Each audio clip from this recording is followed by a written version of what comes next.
October 26th, Willow Creek, Colorado. The sound that shattered the courtroom wasn't the gavel.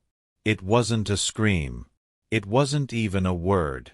It was a laugh. A short, dry, utterly confident chuckle that cut through the thick, solemn air like a razor. It came from the defense table. From the 15-year-old boy in a slightly too large suit. Lucas Thorne had just been sentenced to spend the rest of his natural life in prison, with no possibility of parole. The judge had spoken the words with a gravity that made the very benches in the gallery feel like they were holding their breath. The victim's family had wept quietly, a sound of pure, exhausted anguish. And Lucas Thorne had laughed. For a full 3 seconds, the entire world in that room froze. The court reporter's fingers hovered over her machine. The bailiff's hand twitched toward his belt. Every single pair of eyes, hateful, grieving, horrified, locked onto the profile of that young, clean-cut face. He didn't look deranged. He didn't look hysterical. He looked amused. Then the judge, the Honorable Martha Ford, slowly leaned forward. Her glasses were perched low on her nose. She didn't raise her voice. She didn't need to. When she spoke, her words were so quiet, so intensely focused, you could hear the hum of the fluorescent lights above. "You find this amusing, Mr. Thorne?" She let the question hang in the dead air. Lucas's smirk didn't even falter. He turned his head slightly to meet her gaze, a challenge in his eyes. The judge continued, her voice dropping even lower, into a register that felt more dangerous than any shout. "You think this is over? You think because you're smart, because you planned, because you sat there for 6 weeks and thought you were the cleverest person in this room, that it ends with my gavel?" She paused, letting the weight of the life sentence she'd just handed down settle back onto his shoulders. "The sentencing," she said, "is the end of my part in this. It is not the end of yours. Your sentence begins now. And I assure you, there is nothing amusing about it. I want to ask you to do 2 quick things. First, if you're finding this story as compelling as I am, please hit that subscribe button so you never miss an episode. Second, drop a comment below and let me know where you're watching from. I love hearing from viewers all around the world. That moment, that laugh in the crushing silence, that's where our story crystallizes. But to understand the sheer, breathtaking arrogance of that sound, we have to rewind. We have to go back to the beginning, to the quiet streets of Willow Creek, to a perfect house with a perfect son, and to the crime that a brilliant 15-year-old boy believed was absolutely, utterly flawless. This is not a story of a hot-headed crime of passion. This is the story of a cold, clinical, and meticulously engineered act. It's the story of a mind that viewed itself as a master architect, and everyone else as lumber, as bricks, as tools to be used or obstacles to be removed. Lucas Thorne wasn't a kid who snapped. He was a prodigy who calculated. And his calculation was that he could get away with murder. Over the next episodes, we're going to walk through his design. We'll see the blueprint of the perfect crime, laid out with terrifying intelligence. We'll see the fatal flaw he never saw coming, a flaw not in his plan, but buried deep in his own psyche. And we'll follow the relentless investigation that turned his masterpiece into the evidence that would bury him. We'll see how the detective on the case, a woman who'd seen every kind of evil, realized she wasn't hunting a monster who roared, but one who smiled politely. And finally, we'll come back to this moment, to this courtroom, to that laugh, with the full, horrifying context of what led to it. By the end, you'll understand exactly why he laughed. And you'll understand, even more, why that laugh was the very proof of his guilt. This is the story of an arrogant monster who built his own cage, and the moment he realized the door had just slammed shut forever. So, let's go back. Back to before the police tape, before the suspicion, before the blood. Back to when Lucas Thorne was just the genius next door, and his stepfather, David Miller, was simply a man trying to connect with a son who wanted nothing to do with him.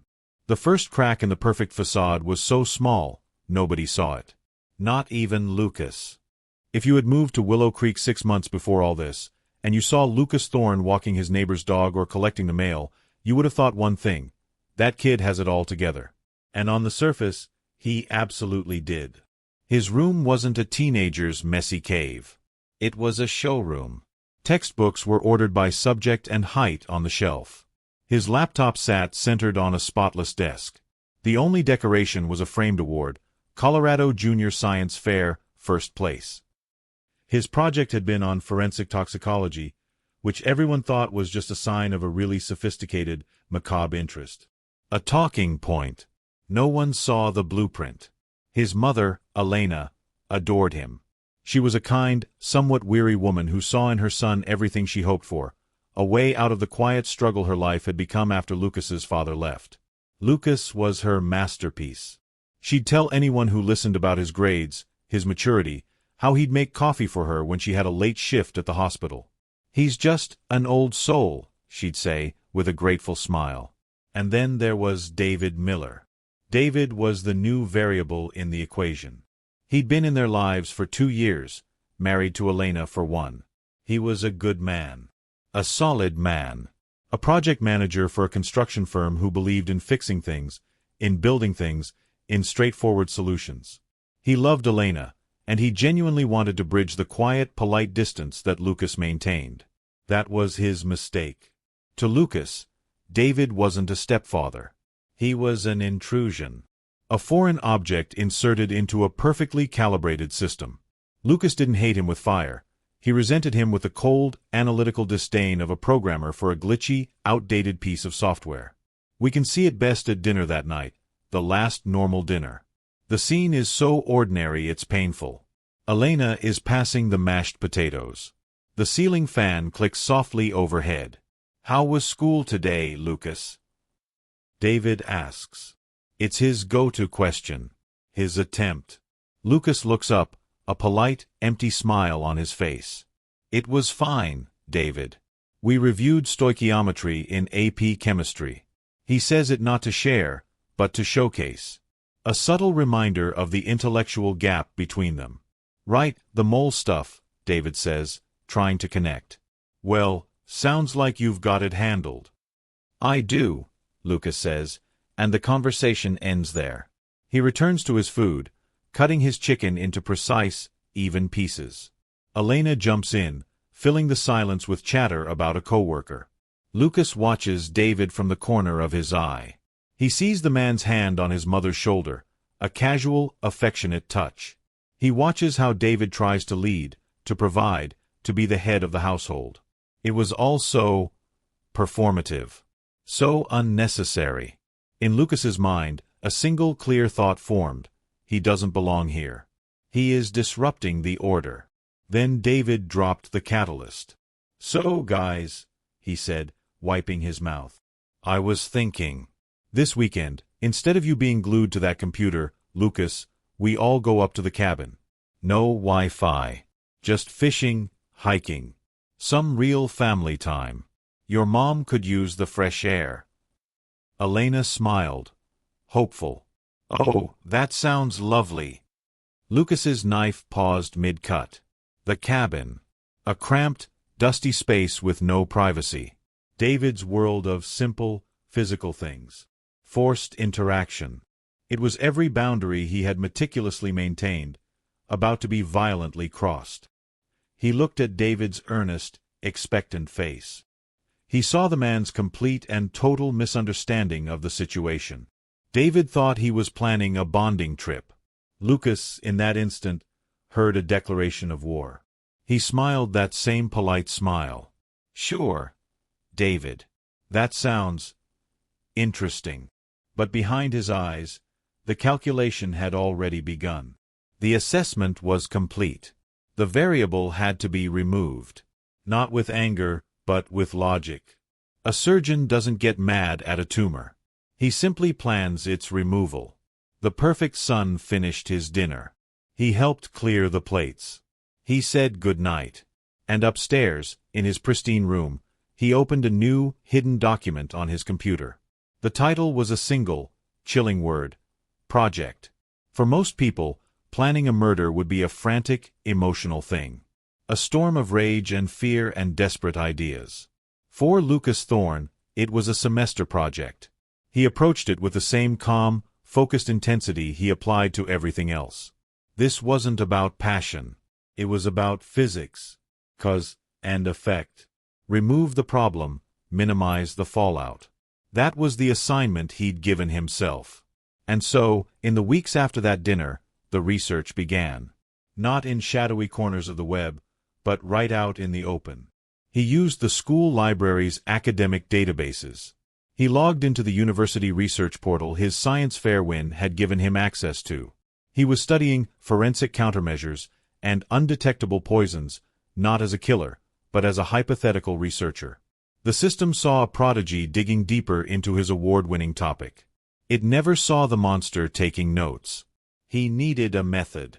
It couldn't be violent. Violence was messy, emotional, and attracted immediate attention.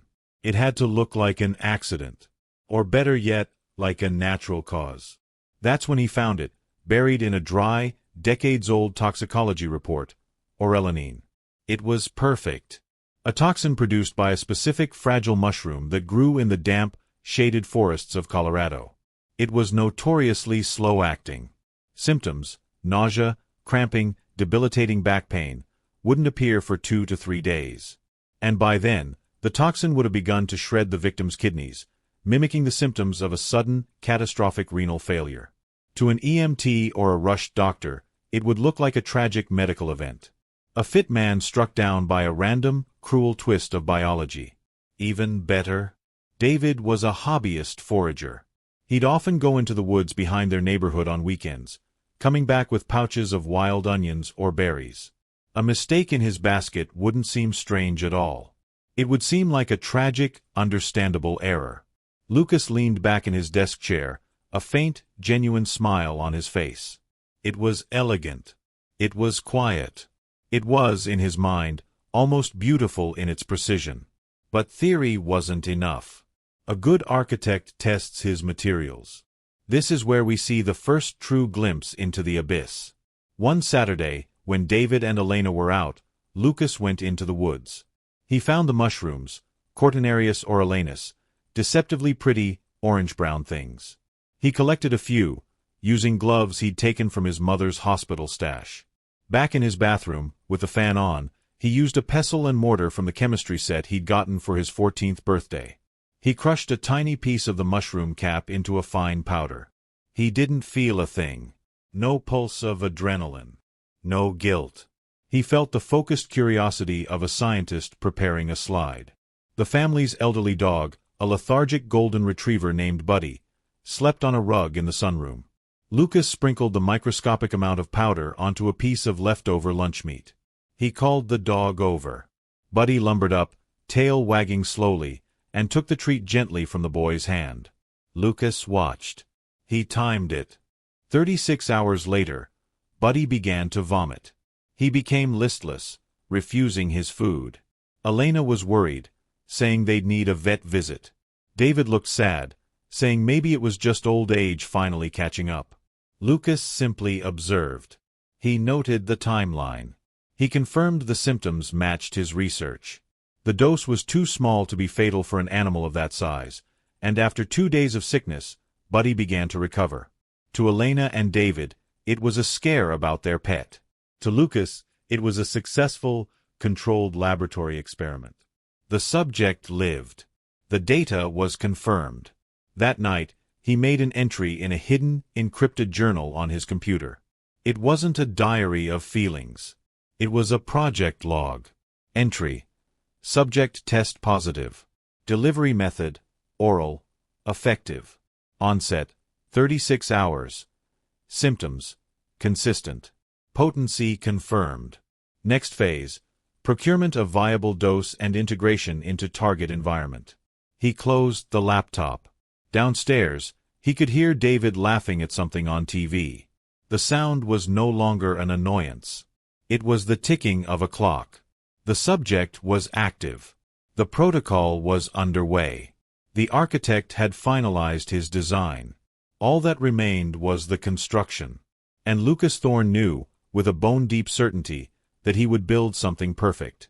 A crime so seamless, it would look like life itself had simply stumbled. He was wrong, of course. But the truly arrogant never hear the first creak of their foundation giving way. They're too busy admiring the walls they've built. Friday. It was always going to be a Friday. Lucas had chosen it for 3 reasons. 1. Trash day was Saturday, meaning any physical evidence in the bins would be hauled away within 24 hours. 2. His mother had her weekly-long phone call with her sister in Phoenix, a 2-hour ritual where she was utterly distracted. And 3. It was raining. Not a storm. A steady, whispering Colorado rain that muffled sounds and kept neighbors indoors. It was the perfect acoustic blanket. He moved through the house like a ghost. From his window, he watched David trudge out to the detached garage after dinner, a mug of coffee in hand. "Gonna finally organize that workbench," David had announced, a man pleased with a simple plan. Perfect, Lucas thought. Phase 1 was the alibi. At 7:05 p.m., he logged into Ethelgard Online, the fantasy MMORPG he played most nights. He joined a voice chat with 3 friends from other time zones. "Hey guys," he said, his voice relaxed. "I'm on for a few hours." He set his status to active. The digital footprint was established. Phase 2 was the security system. The house had 2 cameras. One on the front door, one on the back. Simple. Wi-Fi enabled. 6 months ago, Lucas, under the guise of a programming experiment, had created a tiny, elegant piece of code. It could trigger a 15-minute loop on a designated camera feed. The live feed would freeze, replaying the same empty, quiet scene, while the actual camera saw everything. He'd hidden the trigger command behind a fake utility app on his phone. A single tap. At 7:20 p.m., from his bedroom, he tapped it. The back camera, which covered the path to the garage, went blind. Phase 3 was the delivery. The toxin was ready. He'd prepared a concentrated gelatinous paste from the mushroom tissue, dried it, and crushed it into a fine, off-white powder. He stored it in a tiny, unmarked vial that had once held model paint. He pulled on a pair of his mother's disposable nitrile gloves. He took the vial. And he walked downstairs. The house was quiet. The murmur of his mother's voice came from the living room. "And then I told her, that's not how the policy works." He slipped out the back door into the cool, wet night. The rain kissed his face. The only sound was the drizzle on the roof and the distant shush of cars on the wet street.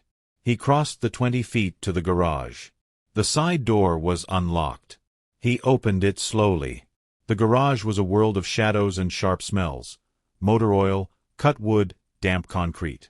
David had his back to him, bent over the workbench, sorting a pile of rusty screws. An old rock station played softly from a dusty radio. Lucas's eyes found the target instantly. David's large insulated travel mug, the one he took everywhere, sat on a stool near the bench, steam curling from the top.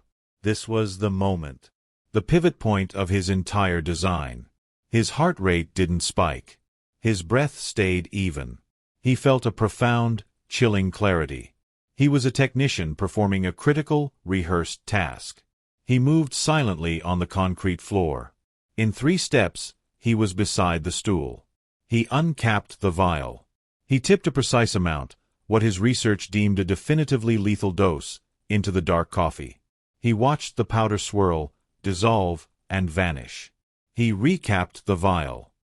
He was turning to leave when David straightened up with a groan, stretching his back. Lucas froze, a statue in the shadow of a tall shelving unit. David didn't turn. He simply reached blindly for his mug, his eyes still on his sorted screws. He found it, lifted it, and took a long, loud slurp. He sighed, satisfied. Ah, that's the stuff. Then he went back to work. Lucas stood in the shadows for 5 more seconds, ensuring the event was complete. Then he ghosted back out the side door, into the rain, and returned to the house. He disposed of the gloves in the kitchen trash, buried under coffee grounds. He flushed the empty vial down the toilet. At 7:29 p.m., he tapped his phone again. The security camera loop ended. The live feed resumed, showing nothing but rain falling on an empty path. At 7:32 p.m., he was back in his gaming chair. "Sorry, lag spike," he said into his headset, his voice a perfect mask of mild annoyance. "What did I miss?" The silent event was over. The clock was now ticking on a 2-day fuse. He played for 3 hours. He heard David come in, call a good night up the stairs. Lucas cheerfully called back, "Night, David." He went to sleep, and his sleep was deep and dreamless. The trigger was pulled on Saturday evening. David complained of a brutal headache and cramps during dinner. By Sunday morning, he was sweating and vomiting. Elena was worried, talking of food poisoning. By Sunday night, he couldn't stand from the pain in his lower back. The ambulance was called. Lucas watched it all with an expression of appropriate, concerned confusion. He held his mother's hand as the paramedics loaded David onto the gurney. His mind, however, was elsewhere. It was tracking timelines, symptom progression, medical protocols. It was running a diagnostic. In the sterile, bright chaos of the ER waiting room, a doctor in scrubs finally came out, his face grim. He spoke to Elena in low, solemn tones. "We're looking at acute, rapid-onset kidney failure. We're running tests, but we need to prepare for the possibility of a total collapse." Elena dissolved into sobs. Lucas put his arm around her, pulling her close. He looked over her shaking shoulder at the doctor, his own face a masterpiece of devastated bewilderment. But behind his eyes, in the private soundproof room of his mind, a single clean thought echoed. Phase 4, complete. For the first 48 hours, everything unfolded exactly as the architect had modeled. The initial police response was pure routine. A tragic, sudden death of a seemingly healthy man. Officers took a statement from a distraught widow and a shell-shocked teenage son. They walked through the house, saw no signs of struggle. They glanced at the garage, saw a messy workspace, nothing amiss. The medical examiner's initial glance suggested a catastrophic internal event. It had all the hallmarks of a terrible, natural tragedy. The case was filed as death under investigation, pending autopsy. It was one step away from being closed. But then, Detective Sandra Vance walked into the Willow Creek precinct on Monday morning. Vance wasn't just a detective. She was a historian of human darkness. She had a calm demeanor and eyes that missed nothing. Her partner called it her click, that soft, internal sound when a piece of evidence didn't fit the picture everyone else was admiring. She read the initial report over her first cup of coffee. A 42-year-old male, dead from apparent renal failure. No prior history. Hiker. Forager. Her fingers stopped on that word. Forager. Then she read the family statement. The son, Lucas, was a science prodigy. His school project was on forensic toxicology. It wasn't proof. It was a coincidence wrapped in another coincidence. But Vance had built her career on the belief that the universe is lazy. It rarely writes a perfect scene. She decided to look at the scene herself. She drove to the Thorne house. She met Elena, a woman hollowed out by grief. She met Lucas. And that's where she felt the second, louder click. The boy was perfect. Polite, articulate, helpful. He answered every question about his stepfather, about that night, with a clarity that was almost rehearsed. His grief was tidy, appropriate. It didn't leak out at the edges. When she asked what he was doing when David fell ill, he said, without a flicker of hesitation, "I was logged into Ethelgard online. You can check the server timestamps." He offered it like a helpful citizen, not a suspect providing an alibi. That was the thing. It was a perfect alibi. In Vance's experience, perfect alibis are built, not born. She requested the security camera footage. The digital file showed nothing but rain on an empty path from 7:05 to 7:45 p.m. A solid, boring block of nothing. Too solid. She had a tech check the metadata, the hidden data about the data file. It showed no gaps, no edits. It was clean. Too clean. Meanwhile, Lucas was observing her. He saw her meticulousness, her quiet questions, and he felt a thrill. Not of fear, but of intellectual engagement. Here, finally, was a worthy opponent. A higher-level player entering his game. He watched her the way a chess master watches a challenger make their first, predictable moves. And in his arrogance, he made his first true mistake. He wanted to understand if she was on the right track. He needed to know what she knew about orelonine. But he couldn't use the school's secure network or his home Wi-Fi with the police potentially watching. So, 2 days after the funeral, he went to the public library. He used a guest terminal. He was still being careful. He didn't search orelonine poisoning. He framed it as research. He went to a popular online forum for mycology enthusiasts, a place where David's name might reasonably appear in a tragic context. He created a throwaway username. His query was a masterpiece of careful wording. Theoretical question: if a novice forager in the Rockies confused Cortinarius orelanus with a chanterelle, and the toxin was ingested, what would the timeline to fatality look like? Asking for a fiction project. He posted it. He waited 10 minutes, read a few speculative replies from helpful hobbyists, then logged off. He left the library satisfied. He'd gathered intelligence without exposing himself. But he'd made 2 critical errors. First, he'd accessed the forum from a public IP address that was geographically pinned to Willow Creek, posted mere days after a local forager's mysterious death. Second, and this was the fatal flaw in his code, he believed the system was only as smart as its most obvious rule. He'd covered the direct trail. He didn't consider the indirect one, the pattern. Back at the precinct, Vance's digital forensic analyst was running broad, automated sweeps. A script was crawling local IP addresses, searching for any recent activity related to toxic plants, mushrooms, or unexplained deaths. It was a fishing net with a very wide mesh. And at 4:17 p.m. that afternoon, it caught a tiny, shiny fish. The analyst called Vance over. "You said to look for anything weird. Look at this." He pointed to his screen. A post from a public terminal in Willow Creek, time-stamped 2 days after David Miller's death, asking for a theoretical timeline on orelonine poisoning. Vance leaned in, her blood going cold. The wording was detached, academic. It was the digital echo of a mind that saw a human death as a theoretical scenario. She looked from the screen to the case file photo of Lucas Thorne, with his calm, intelligent eyes. The tragedy was no longer a tragedy. The case was no longer about a medical mystery. It was now a hunt. And the predator, for the first time, had left a track in the mud. He just didn't know anyone was following it yet. Detective Sandra Vance didn't storm back to the Thorne house. She didn't pick up the phone. She did what she always did when the puzzle pieces started to click. She got very, very quiet. Back in the precinct, she cleared the whiteboard in her small, cramped office. In the center, she wrote, "David Miller." She drew lines out like spokes on a wheel. On one line, she wrote, "Orelonine toxin." On another, "Forager." Another, "Rapid kidney failure." Then she started a new cluster. She wrote, "Lucas Thorne." Line, "Science prodigy." Line, "Forensic toxicology project." Line, "Perfect alibi, digital." Line, "Calm demeanor." And then, in red, she added the final piece, "Public library query, post-death." She stepped back, capped the marker, and just stared.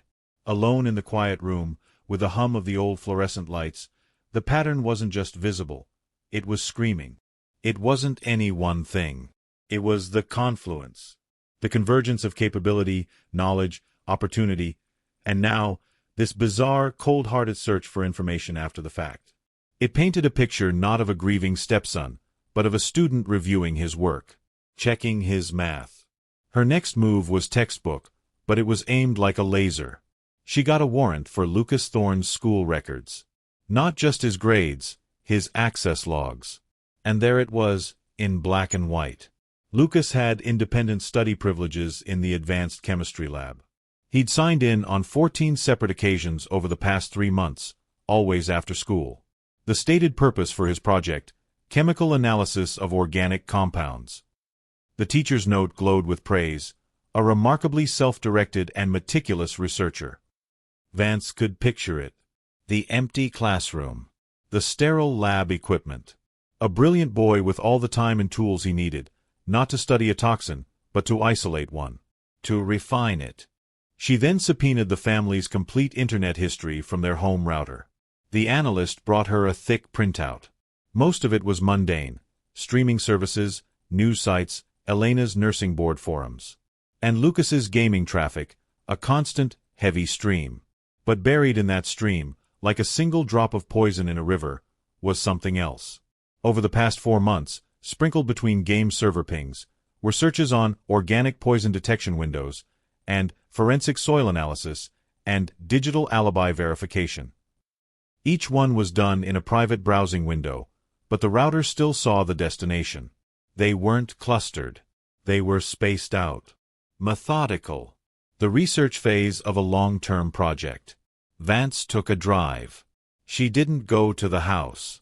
She went to the public library.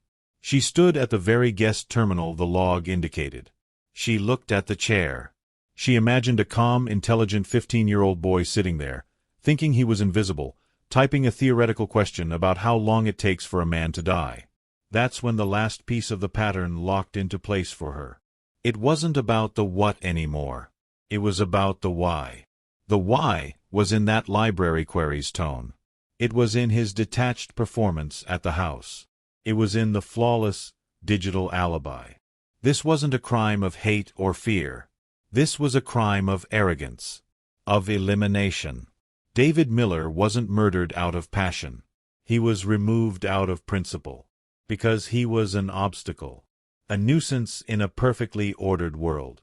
Back at her car, Vance sat for a long minute, the rain starting to patter on the windshield again.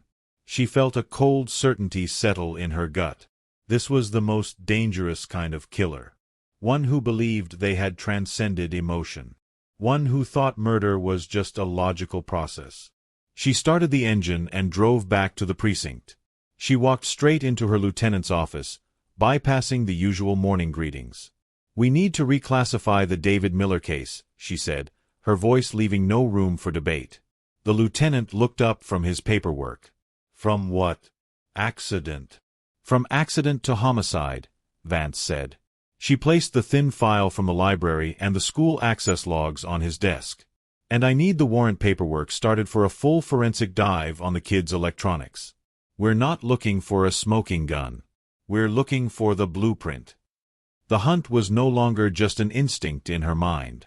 It was now the official business of the Willow Creek Police Department. The quiet, perfect world Lucas Thorne had built was about to be invaded by the messy, persistent, and deeply suspicious reality of the law. And Lucas, at home, watching his mother cry, was still convinced he was several moves ahead. He was about to learn that in this game, he wasn't the only player who could think ahead. They didn't come with sirens. They came with a polite, unmarked sedan and a request. Detective Vance and her partner, a younger detective named Chen, arrived at the Thorne house on a Tuesday morning. Elena answered the door, her eyes red-rimmed. Vance's demeanor was soft, apologetic. "Mrs. Thorne, we're so sorry to bother you again. We're just following up on some routine inconsistencies in the case file. It would really help if Lucas could come down to the station to clarify a few things about his statement. It shouldn't take long." It was a masterful play. A demand would have raised defenses. A request for help sounded cooperative. Elena, wanting to do anything to aid, agreed immediately. Lucas, watching from the top of the stairs, felt a jolt of excitement. This was the engagement. The move on the board. He walked to the car, not as a suspect in cuffs, but as a witness giving a ride. He sat in the back, looking out the window at his peaceful neighborhood, mentally reviewing his lines. He was prepared for confrontation. For accusation. He was primed for a battle of wits. He was not prepared for Sandra Vance's tea. The interview room wasn't the stark, blinding box you see on TV. It was a mildly cluttered office with a table, 3 chairs, and a window looking out onto the parking lot. Vance had 2 paper cups of tea. She pushed one toward Lucas as he sat down. "Chamomile," she said. "Figured it's been a rough few weeks." Lucas smiled, a polite, wary mask. "Thank you, detective." Chen sat quietly in the corner, a notepad on his knee. Vance hit record on a small digital recorder, stated the date and present parties, and then leaned back. She didn't open a file. She didn't glare. "Lucas, I'll be straight with you," she began, her tone conversational. The medical examiner's report came back. It's confusing. They found evidence of a rare toxin in your stepfather's system. Something called orellanine. She watched his eyes. They didn't widen in shock. They focused. He nodded slowly, as if processing difficult but interesting information. I remember that from my research, he said carefully. It's from a mushroom. Right, Vance said, taking a sip of her own tea. Now, here's where we're stuck. David was an experienced forager. He knew his mushrooms. It seems very unlikely he'd make that mistake. Lucas spread his hands, a gesture of helpless logic. Everyone makes mistakes, detective, even experts. True, Vance conceded. She leaned forward, elbows on the table. But here's the thing. This toxin, it's slow. It takes days to work. It doesn't match the timeline of when he said he last foraged. She paused, letting the inconsistency hang in the air. Unless, of course, he ingested it earlier in the week, without knowing. At home, maybe. This was the first hook. A subtle suggestion of the crime scene shifting to his territory. Lucas's mind raced, but his face remained a placid pool. I guess that's possible. He was always snacking on things from the fridge. Vance nodded as if he'd said something profoundly helpful. You see, this is why I wanted to talk to you. You've got a mind for this stuff. You understand the science in a way most of us don't. She was flattering him, mirroring his intellectual pride. So help me think it through. If it was at home, how does something like that happen? Lucas felt a warm glow of superiority. She wasn't interrogating him, she was consulting him. He relaxed, just a fraction. Well, he said, adopting a lecturing tone. It would have to be introduced into his food or drink. The toxin is tasteless, odorless. It would be trivial to miss. Trivial, Vance repeated, writing the word down. And the onset? You said you researched it. How long after ingestion would someone like David, a big guy, start to feel it? Lucas, now fully in his element as the brilliant explainer, didn't hesitate. With a substantial dose? Probably 36 to 48 hours. The initial symptoms are vague. Fatigue, headache. It's not until the second or third day that the renal pain begins. By then, the damage is often irreversible. He said it all with crisp, clinical clarity. A perfect summary of his research. The room went very quiet. Vance put her pen down slowly. She didn't look at Chen. She kept her eyes locked on Lucas. Her voice dropped, losing all its conversational warmth, becoming flat and precise. That's a very specific timeline, Lucas. It's well documented, he replied, a flicker of defensiveness in his voice. It is, Vance agreed. But here's the problem. We know that timeline. I know that timeline. But we've never released it to the public. Not to the press. Not to your mother. She tilted her head. The only people who know the precise 36 to 48-hour onset for a substantial dose are the medical examiner, me, and the person who administered it. The air was sucked out of the room. Lucas's face didn't crumple. It froze. The polite mask solidified into a rigid, porcelain version of itself. He had been speaking from the well of his own knowledge, the architect reviewing his plans, and he'd forgotten to translate it into the language of a grieving, uninformed stepson. He had just given them a window directly into the mind of the killer. Not through a confession, but through a demonstration of expertise he shouldn't have possessed. He tried to recover. I must have read it in one of my research papers. Vance nodded, but the nod said the game is over. I'm sure you did. She stood up. We're done for today. Detective Chen will drive you home. The interview was over. Lucas walked back to the car in a silence far deeper than before. He replayed the moment in his head, the exact words. It was a slip. A tiny, hairline crack. But as the car pulled into his driveway, a cold reassurance washed over him. It was circumstantial. It was a maybe. They had no physical proof. No witness. They had a boy who knew too much, but knowing isn't a crime. He stepped out of the car, believing he'd merely lost a minor skirmish. He didn't see Detective Vance back at her desk, replaying the recording of his calm, clinical voice describing the death he'd engineered. She wasn't listening for lies anymore. She was listening for the truth he couldn't help but tell. And as Lucas Thorne walked back into his house, he still believed he'd won the game. But Detective Vance was just beginning to play hers. Stick with us, because the walls are about to close in. The knock on the door, 3 days later, wasn't polite. It was authoritative. Final. Lucas was in his pristine room, running a simulation on his laptop, when he heard the heavy footsteps on the porch. He looked out his window and saw 2 marked patrol cars, an unmarked sedan, and a van from the county forensics unit. His stomach, for the first time, dropped like a stone. Detective Vance didn't ask to come in. She held up the paper, her face an unreadable mask of official business. "We have a search warrant for the premises, Mrs. Thorne. For the garage, the house, and for Lucas's personal effects, including all digital devices." Elena looked like she'd been slapped.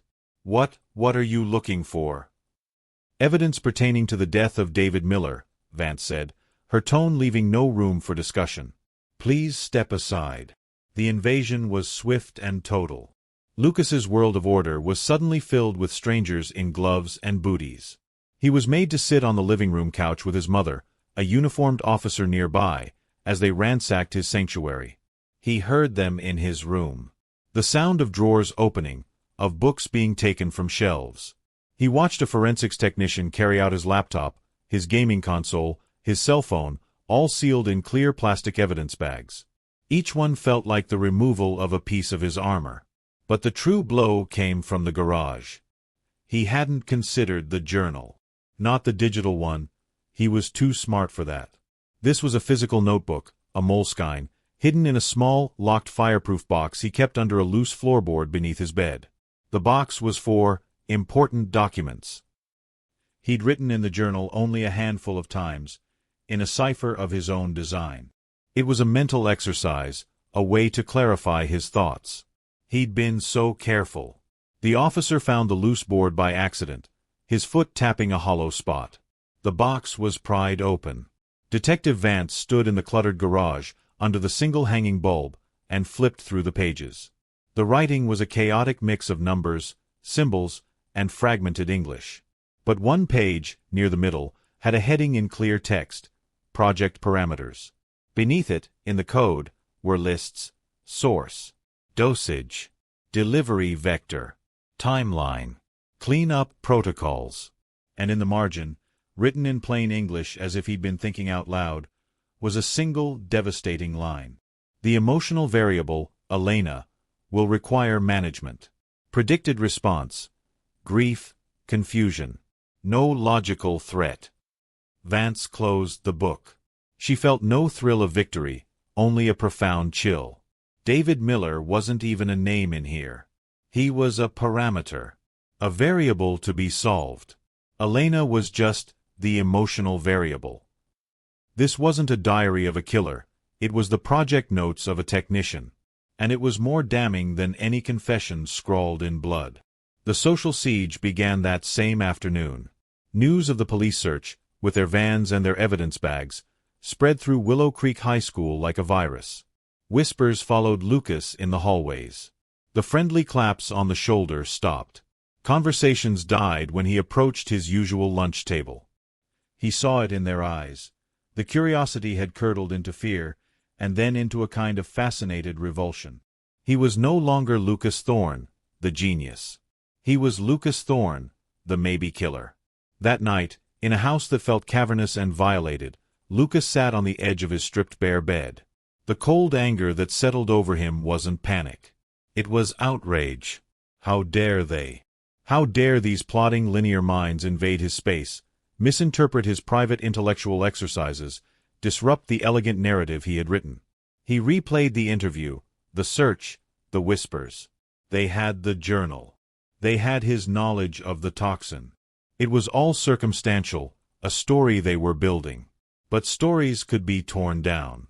He needed a new narrative. He began to plot, not an escape, but a counterattack. An appeal, of course. Illegal search. Coerced interview. They'd trampled his rights. As he lay in the dark, he heard his mother crying softly through the wall. The sound, which once might have been a factor to calculate, now felt like a distant, irritating noise. A complication. The pressure was building from the outside in. But inside Lucas Thorne, the core of arrogant certainty remained, hardening like diamond under the weight. They were just applying pressure. He was built to withstand it. He was built to win. He didn't know that the next move wasn't more pressure. It was isolation. And it was already in motion. The request to hold him for questioning had been signed.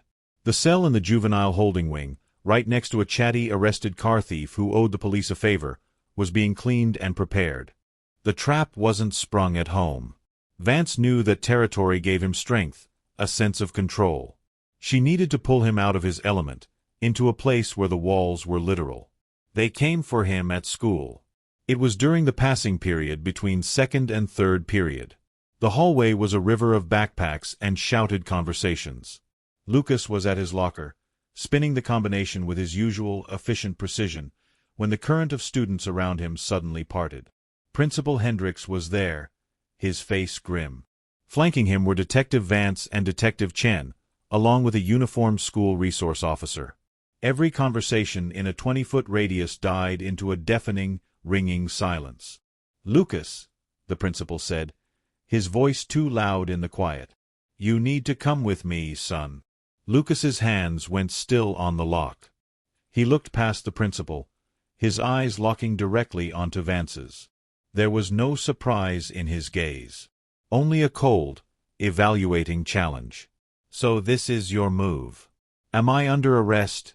he asked, his voice flat, cutting through the tension. "We'd like you to come down to the station for further questioning," Vance said, her tone official. "Your mother has been notified." It was the public spectacle that was the first part of the trap. The walk out of the school, every eye on him, not as a prodigy, but as a suspect in cuffs. They didn't cuff him, but it felt that way. The whispers weren't whispers anymore. They were gasps, muttered curses, the click of smartphone cameras. They were dismantling his persona, brick by brick, in front of his entire world. The second part of the trap was the offer. In a different, colder interview room, a prosecutor named Grayson laid it out. He was a clean-cut man in a suit, with the demeanor of a disappointed accountant. "Lucas, look," Grayson said, sliding a single sheet of paper across the table. "This is a mess. We have the journal. We have your knowledge of the toxin. We have the library search. The medical evidence is conclusive.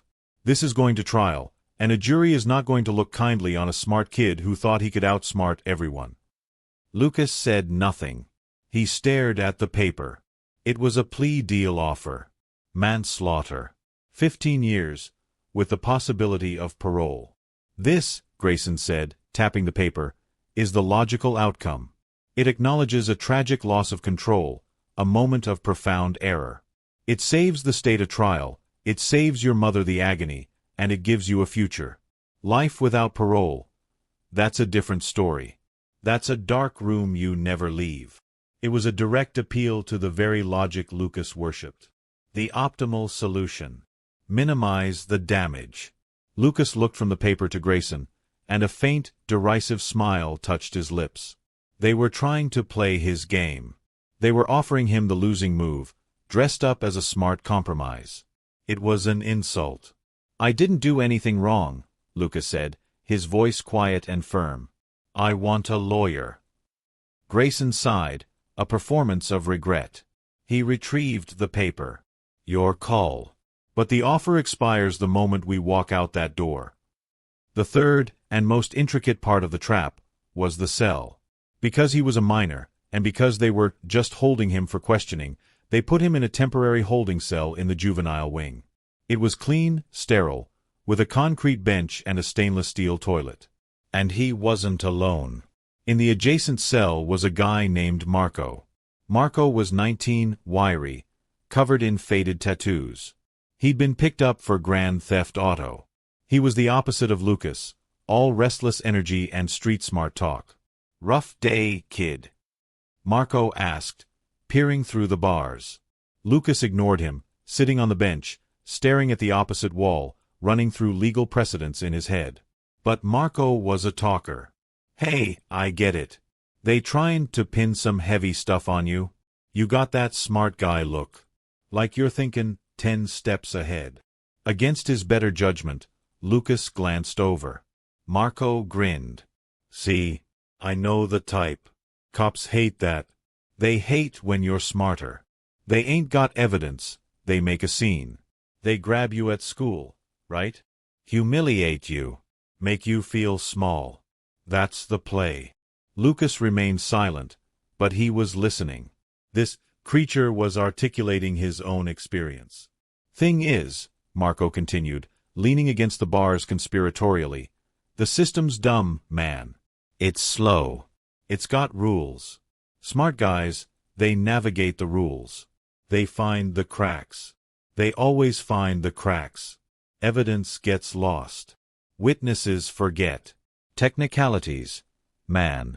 Beautiful, technical technicalities." Marco's voice was a low, persuasive drumbeat. He was speaking the language of superiority, of beating a flawed system.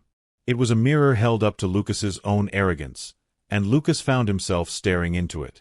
"You just gotta stay cool," Marco murmured. "Outthink em. Don't let him get in your head. They want a reaction. They want you to slip up in here, say something stupid." Lucas finally spoke, his voice a dry whisper. "I have nothing to say." Marco's grin widened. "Now you're talkin'. That's the move. Silence. Let your brain do the work. The walls have ears, but they can't hear thoughts, you feel me?" A guard clanged down the hall. "Lights out in 5.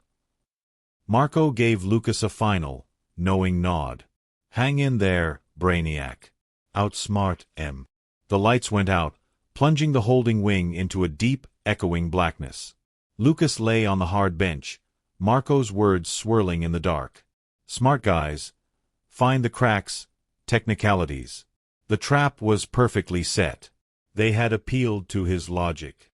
They had assaulted his pride. And now, they had placed a voice in the darkness that validated his deepest belief, that his mind was the ultimate key to his freedom. They weren't waiting for a confession anymore. They were waiting for him to talk to the one person he truly trusted, himself. The blackness in the holding wing wasn't just an absence of light. It was a thick, swallowing silence, broken only by the distant, rhythmic snoring of Marco in the next cell and the low, constant hum of electronics from somewhere in the ceiling. Lucas lay perfectly still on the hard bench, his hands folded on his chest. His eyes were open, staring into the nothingness. The day's events played on a loop behind his eyes, the public arrest, the condescending plea deal, the chatter of the idiot in the next cell. But his mind wasn't processing fear or regret. It was iterating, upgrading. It was running a simulation of the coming trial. In the absolute privacy of the dark, with no one to perform for, his thoughts took on the crisp, clear shape of spoken words. A quiet rehearsal. A preparation for the only audience that mattered, the jury. His voice, when it finally came, was a bare whisper, a breath of sound meant only for the walls and himself. "They will try to make it about emotion," he murmured, his lips barely moving. "They'll talk about loss, about grief." He paused, as if listening to an imaginary prosecutor. But it was never about emotion. It was about design. A tiny, almost imperceptible shake of his head in the dark. David Miller was a flawed element in a stable system. He introduced friction, inefficiency, emotional noise. The word noise came out with a hint of distaste. The decision to remove him wasn't anger. It was calculus.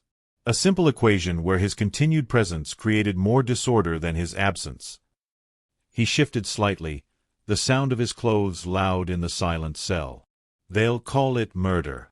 But that's a primitive word. It implies chaos, heat, This was cold. This was editorial.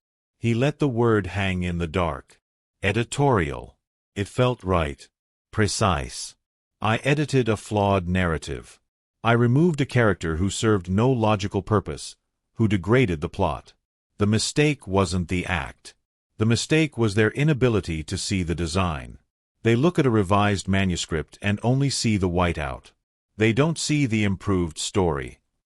His whisper grew slightly stronger, more confident, as he articulated the thesis he'd never dared voice aloud. The journal. The toxin. The alibi. They're just artifacts. Proof of the work. They see a monster. I see an architect. They see a crime scene. I see a finished project. He could hear Marco stir in his sleep, mutter something unintelligible, and then settle back into snoring. The mundane sound seemed to underscore his point. This was the world, asleep, unaware, governed by base needs and simple fears. They're building a case on the assumption that I think like they do. That I feel remorse. Or fear. A soft, breathy sound, almost a laugh. Fear is for things you can't control. I controlled every variable. The only unpredictable element is the stupidity of the system itself. And even that can be navigated. He was on a roll now, the arguments forming with beautiful, crystalline clarity. This was his closing argument, delivered to the empty night. The plea deal, an admission of guilt for a lesser sentence. That's the logic of a beaten animal. Taking a scrap to avoid the whip. That's not my logic. My logic is flawless. Therefore, my position is flawless. I will not validate their flawed reality by participating in it. He took a long, slow breath, the air cool in his lungs. They have the pieces, but they're assembling the wrong picture. They see a killer. I am a corrections officer of reality itself. Silence returned. The monologue was over. He had clarified his position, fortified his mind. He felt focused, pure, ready. In the adjacent cell, Marco's snores hitched, then resumed. And high up in the corner of Lucas's cell, hidden behind a smoky plastic vent cover, a small, sensitive parabolic microphone, installed that very afternoon, stopped transmitting. In a monitoring room 2 floors away, Detective Vance slowly removed her headphones. The digital recorder on the desk in front of her had stopped automatically. The red light was off. She and Prosecutor Grayson sat in stunned silence. The air in the room was cold. Grayson was the first to speak. His voice hushed. My God. He really believes it. All of it. Vance didn't answer immediately. She was replaying one line in her head, the clearest, most chilling of all. The mistake wasn't the act. The mistake was their inability to see the design. It wasn't a confession to murder. It was a confession to a worldview. A narcissist's manifesto, whispered in the dark to an audience he thought was only himself. It was, for their purposes, something even better. It was the blueprint of his soul. And it was all they would need to convince a jury that Lucas Thorne wasn't just guilty. He was morally empty. And that, in many ways, was far more terrifying. The courtroom didn't feel like a place of justice. It felt like a theater. And everyone, from the jury to the reporters packed into the back row, knew they were watching the performance of a lifetime.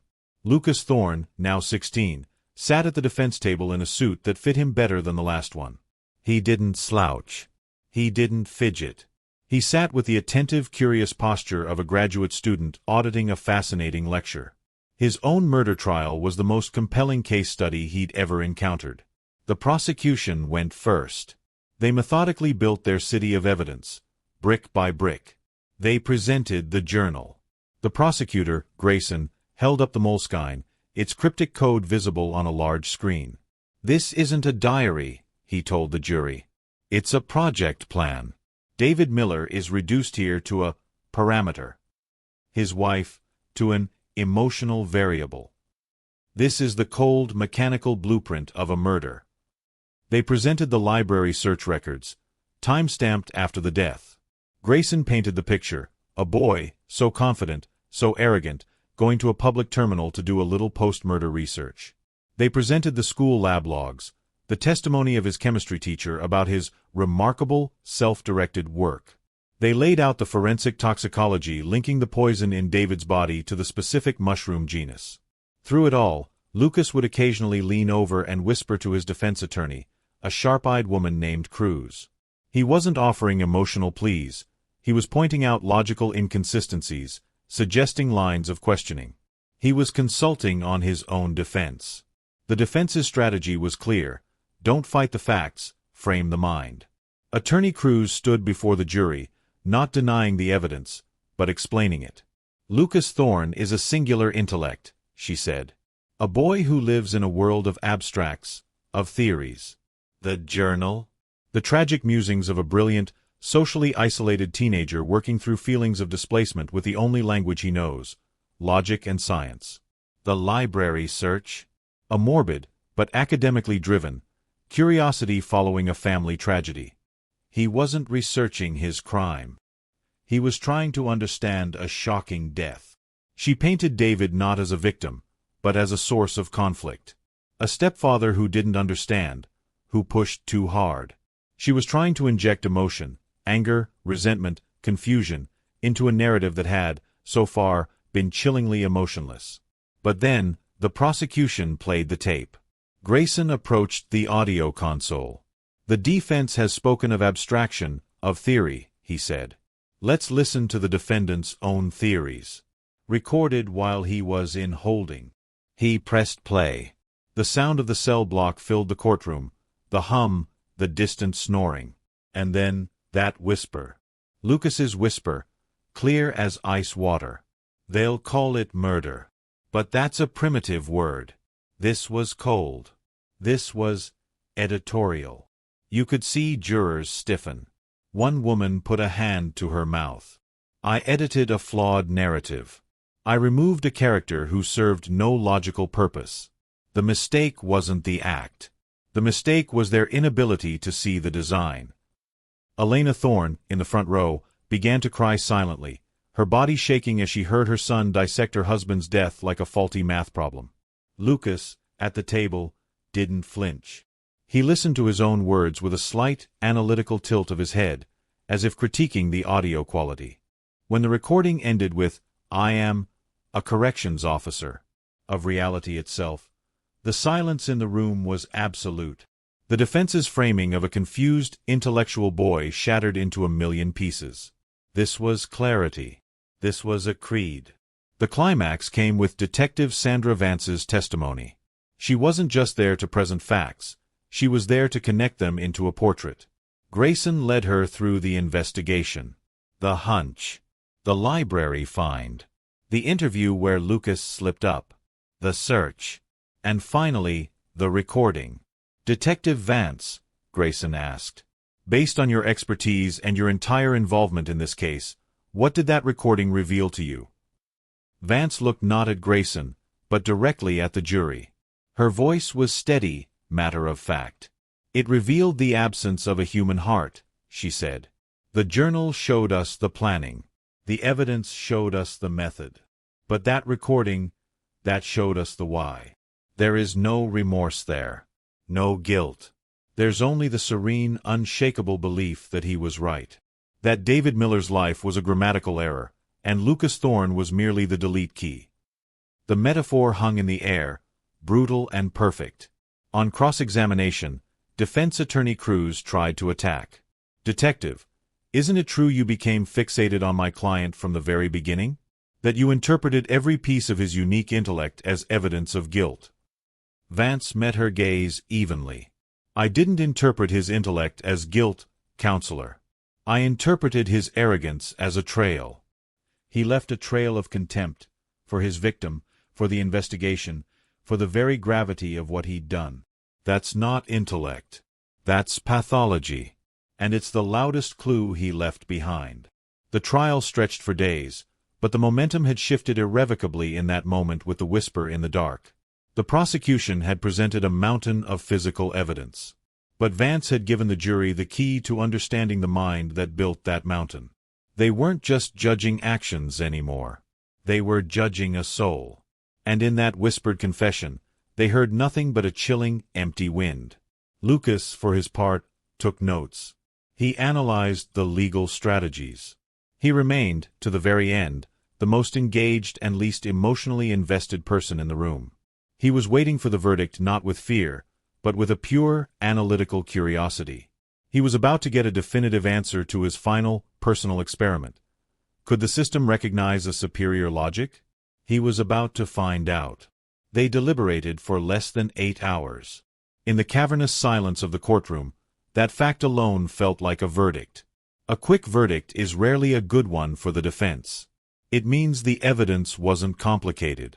It means the jury didn't struggle.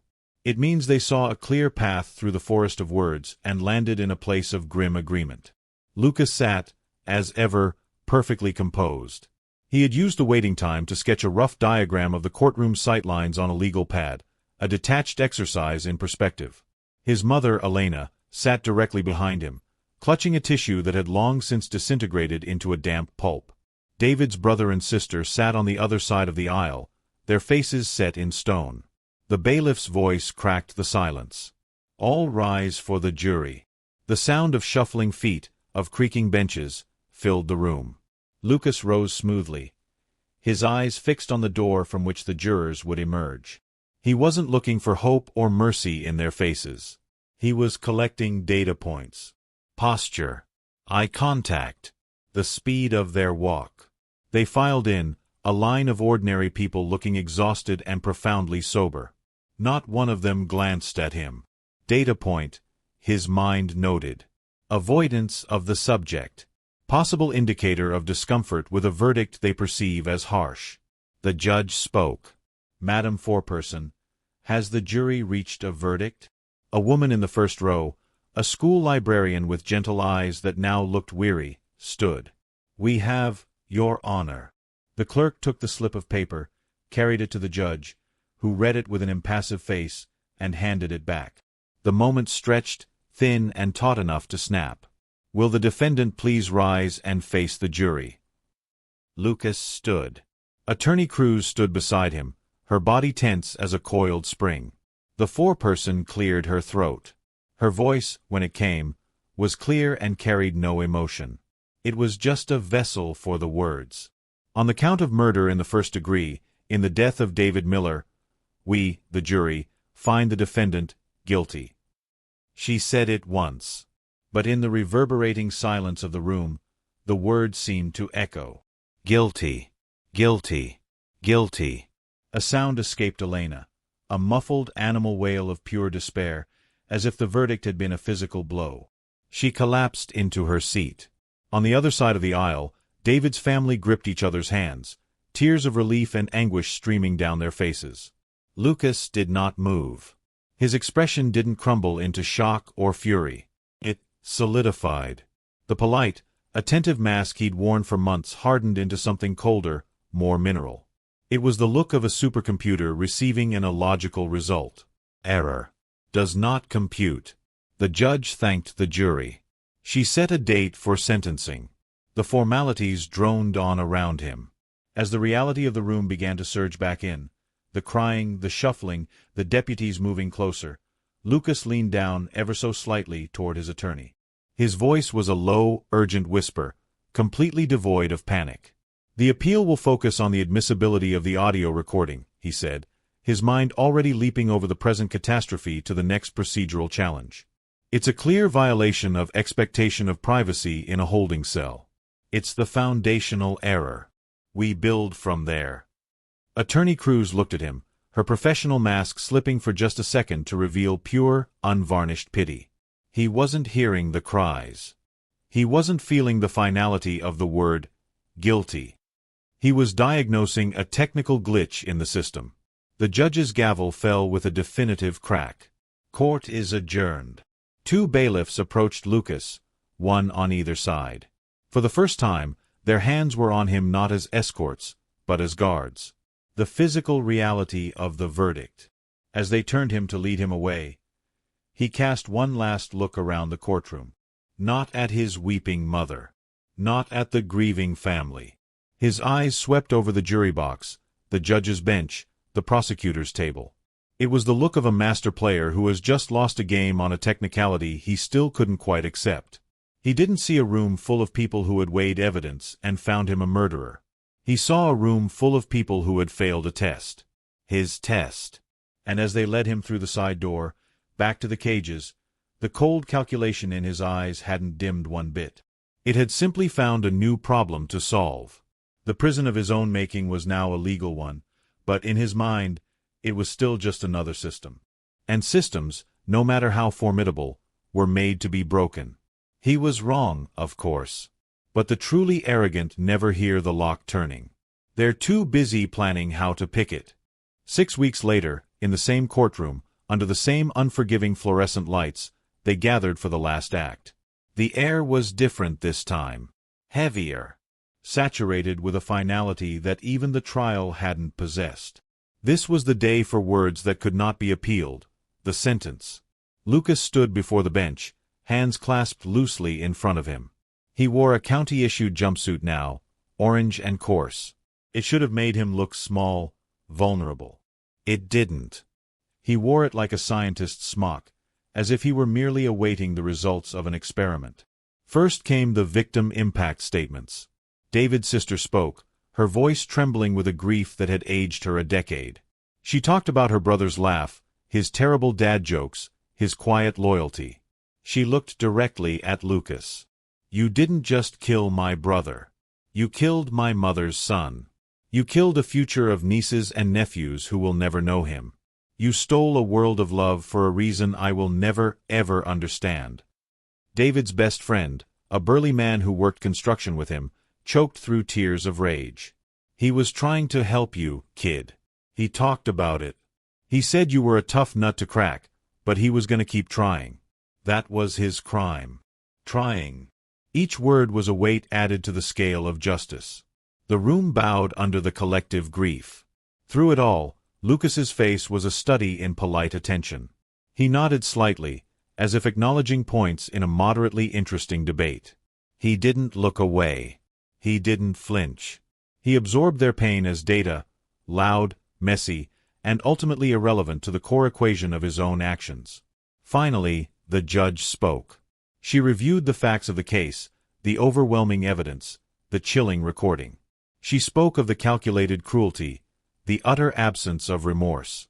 Her voice was not angry. It was grave. Monumental. "Lucas Thorne," she said, her eyes locking onto his. "You have been found guilty of taking a life with malice and premeditation. You have shown no insight, no contrition. You have treated these proceedings, and the profound loss at the heart of them, as an intellectual exercise." She took a breath. The entire room held theirs. "It is therefore the judgment of this court that you be sentenced to the maximum term permitted by law for a juvenile tried as an adult. You are hereby sentenced to life in the state penitentiary, without the possibility of parole." The words landed with the force of a tombstone sealing shut. Life. Without parole. The gavel rose, then fell with a sharp, wooden crack that echoed off the silent walls. And in that moment, in the void of sound that followed the judge's decree, as David's family wept and his own mother let out a shattered gasp, Lucas Thorne's composure broke.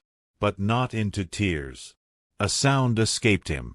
A short, dry, incredulous puff of air through his nose. Then another. It coalesced into a quiet, but unmistakable, chuckle. A laugh of pure, derisive astonishment. As if the judge had just declared that 2 + 2 = 5. It was the sound of supreme intellect, confronted with what it believed to be supreme stupidity. Every head snapped toward him. The weeping stopped, frozen in shock. Judge Martha Ford's gaze, which had begun to turn downward to her papers, slowly rose. She fixed him with a look that could have stopped a heartbeat. Her voice, when it came, was lower than before, softer, and infinitely more dangerous. "You find this amusing, Mr. Thorne?" The smirk lingered on Lucas's face, a ghost of his arrogance. The judge leaned forward, her voice dropping to a blade's edge. "You think this is over? You think because you're smart, because you planned, because you sat there for 6 weeks and thought you were the cleverest person in this room, that it ends with my gavel." She paused, letting the immense weight of the lifetime she had just handed him settle onto his shoulders. "The sentencing," she said, each word a nail in a coffin, "is the end of my part in this. It is not the end of yours. Your sentence begins now. In a cell. In a system you cannot talk your way out of. In a reality you cannot edit." She stared him down, and for the first time, the unshakable certainty in Lucas Thorne's eyes wavered. The smirk vanished. The judge's words weren't an order. They were a prophecy. "And I assure you," she finished, the final whisper of justice, "there is nothing amusing about it." The laugh had died in his throat, replaced by a cold, dawning vacuum. In that moment, he heard it. Not the gavel. Not the sobs. But the sound of a door, slamming shut forever. And for the first time, Lucas Thorne, the architect, felt a sensation he had never calculated on. The chill of a wall he could not scale, and the terrifying silence of a design that had finally, irrevocably, failed. The world Lucas Thorne entered after the courtroom doors closed behind him was not designed for minds like his. It was designed to stifle them. He was not sent to a juvenile facility. The severity of his crime and his lack of rehabilitative potential, as stated by the court, landed him in the Colorado State Penitentiary's maximum security wing, a place of concrete, steel, and unbroken routine. His intelligence, once his greatest asset, became his sharpest curse. His days followed a brutal, simple rhythm. The clang of doors. The shuffle of lines. The bland, starchy food on a tray. For 23 hours a day, he was in a cell barely larger than his old walk-in closet. The walls were not white. They were a grimy, industrial beige, scarred with the marks of previous occupants. There was no window, only a dim, recessed light behind a shatterproof screen that never fully went out. He requested books. He was given access to the law library. And so, Lucas Thorne began his new life's work, the endless appeal. He filled countless pages with meticulous, flawless legal handwriting. He cited obscure precedents, dissected procedural errors, constructed elaborate arguments about the admissibility of evidence, the validity of the search warrant, the coercive nature of his interrogation. He wrote motions so legally sound they impressed, and then were promptly denied by a system that had already heard enough. Each denial was a form letter, a rubber stamp. It was logic shouting into a void that answered only with silence. He wasn't plotting an escape. He was debugging a sentence. And he was failing over and over. The social ecosystem of prison was a paradox his intellect couldn't parse. He was too young for the old cons, too cold for the cliques. His reputation, the smart kid who poisoned his stepdad, made him a target and a curiosity. He was left utterly alone, which was what he'd always wanted, but this isolation wasn't a choice. It was a vacuum. There was no one to outsmart, no system to game, just the monolithic, unchanging fact of the walls. One afternoon, during his single hour of rec in a high-walled concrete yard, he saw a bird.